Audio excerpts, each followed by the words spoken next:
Good morning, everyone. Thank you for joining this review session on Hull 402, our new 50,000 DWT chemical tanker. Dr. Martin, Sarah. As you know, we are approaching the keel-laying milestone, but I want to ensure we've mitigated all structural and stability risks before moving forward. Sarah, could you start with an update on the production status? Good morning, Mr. Alex. Dr. Martin. Currently, 60% of the block fabrication is complete in the assembly shop. We're applying shielded metal arc welding, SMA, W, and flux, cored arc welding, FCAW, for the main structural joints. However, during non-destructive testing, NDT, specifically ultrasonic testing on Block 102's bottom plating, we detected some minor porosity near the longitudinal stiffeners. Porosity at the longitudinal stiffeners can be a precursor to fatigue cracking under cyclic wave loading. Sarah, what class steel are you using for those bottom panels? High tensile steel, I presume? Yes, Dr. Martin. It's AH36 High-yield Steel. We checked the welding parameters, and the issue was traced to improper pre-heating temperatures and high ambient humidity during the night shift.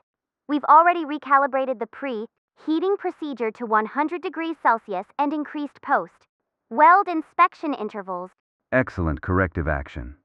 High-yield steels like AH36 are sensitive to hydrogen-induced cracking, especially in thick sections.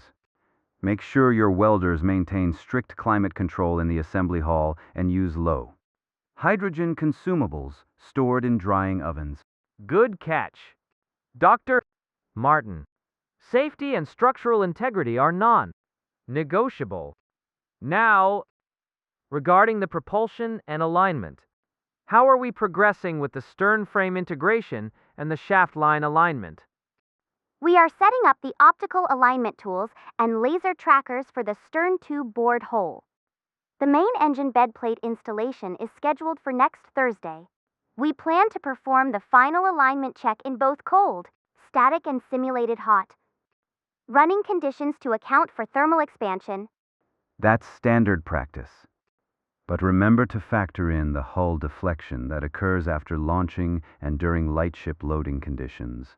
Have you run the Finite Element Analysis, FEA model to predict global bending moments on the shaft bearings? Yes, Dr. Martin. The FEA model indicates maximum vertical deflection at midship under full ballast condition. We've calculated the offset for the intermediate shaft bearings accordingly to prevent localized edge loading on the stern tube bearing bushes. Perfect. What about the outfitting and coating phase? Are the ballast tanks on schedule for the protective coating application? Yes, sir. We are preparing the internal surfaces of the dedicated seawater ballast tanks to say 2.5 blast standard.